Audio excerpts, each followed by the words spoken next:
Are you tired of being a superstar in your training yet not being able to do the same thing in matches? In this video, we are going over how to have a good game and not just be a good player in practice.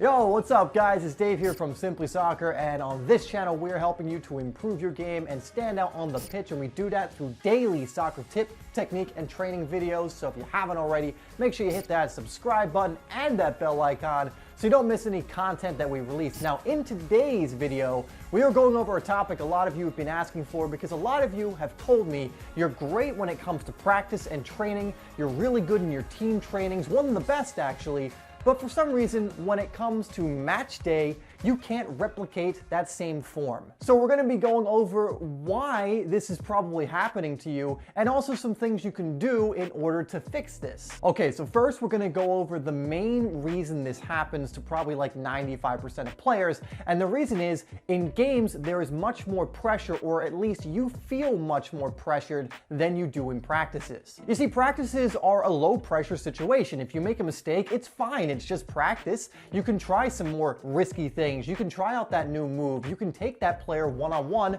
without feeling like if you make a mistake, you're going to be scrutinized or yelled at or something of that nature. While when it comes game time, you're probably worried about if you make a mistake, your coach will get mad at you, you'll get angry at yourself, your teammates will, you're probably afraid to lose the ball more, and you're just afraid to do the things you would normally do in training. You need to just relax. Stop putting so much pressure on yourself. By putting so much pressure on yourself, you're making yourself get worried about making mistakes and about messing up in matches, which only makes it more likely that you actually will. The other end of that is you'll play so conservatively that you won't have any impact on the match. You won't be doing the things you normally do. Just focus on playing your own game. I'm not telling you to treat matches like a training session. You shouldn't, but you should be coming in with a similar attitude of just playing your own game to the best of your ability. If you change your game plan for a match, then you're just going to be making yourself more nervous. For example, if you usually take players 1v1 and you don't do that in matches because you're afraid of losing the ball,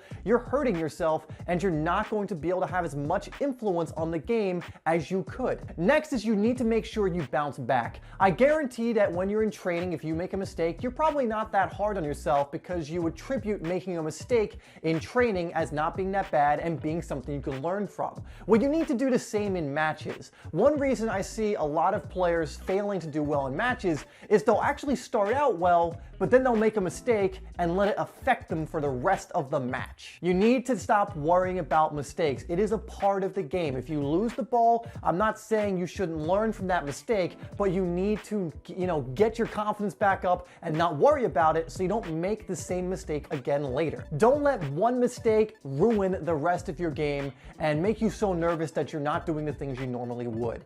Bounce back from mistakes. It's what the best players do. It's what all the professionals do. Do you think if Messi loses the ball, he doesn't try dribbling again in the match? No, he does. If you think Ronaldo misses an easy chance, he stops shooting? No, he keeps doing it because he recognizes it's just a mistake, he can bounce back and he'll get the next one. And that's a really good segue into the next advice, which is you need to have belief in your own ability. This might sound obvious, but I need to repeat it here. If you have rock solid confidence in your ability to perform on the pitch and in your ability to overcome challenges, you're not going to feel those nerves going into the game, and you will be playing just as well in matches, if not better, than you do in training. All top level players know that mistakes are a given. It's just a part of the game. It's not whether or not you're going to make mistakes, and I'm not saying you should deliberately make them.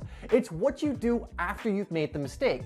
Do you get over it after a few seconds and get on with the game and analyze it after the match, or do you get so angry at yourself that it affects the rest of the game and you put in a poor performance just due to your reaction from that mistake? Next one is competence. This is something you can just do if you find you're nervous doing certain things in matches. Really focus on practicing those areas. So for example, if you're going one-on-one with someone in a match and you find that you keep getting nervous, really in your practices start training taking people 1v1. Because the more competent you become at something, the more confident you'll be doing it in matches. So even if you're already decent at your skill moves, practice them over and over again until you get to the point where you're so confident in doing them, you have no doubt in your mind that you can beat players in matches. Okay, and the last thing I'm going to leave you with is like a little hack. and one of the greatest techniques you can do in order to play better in matches, and it's visualization. This is one of my favorite mental techniques to do to boost my confidence and go into matches more prepared. Now, I just made a video on how to do this, so I'm not going to give you a long-winded explanation here. I will give you a link in the description so you can go watch the video I made on this. And guys, this is seriously something that can change the whole game for you, and a practice I really recommend you adopt if you want to have consistent good performances. All right, guys, so that's how to have a good soccer game, especially if you're playing well in training but can't replicate that form in matches. I want to thank you for watching this video. Please leave a like and a share if you enjoyed it, and subscribe to Simply Soccer if you're new. Leave me a comment letting me know other things you think will help in this area. And as always, I'll put 2 videos on the screen so you can continue to learn and get better. Download my free ebook if you have not already, link in the description, and I will see you in the next video.